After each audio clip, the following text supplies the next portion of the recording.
ఎప్పటికైనా సొంతం. రాదురా ఏ విజయం నీ కోసం నా కోసం, ఎటుపోదురా నువ్వు చేసిన కష్టం ఎప్పటికైనా సొంతం.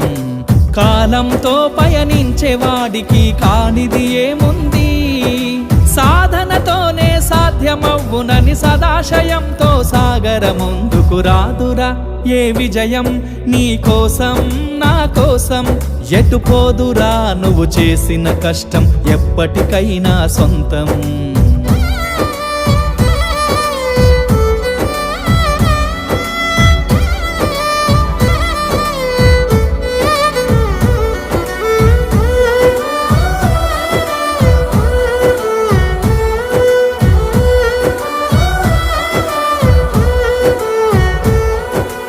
ఆకాశంలో అలలాగా పోయే ఆ పక్షులనే చూడు, అనుకున్న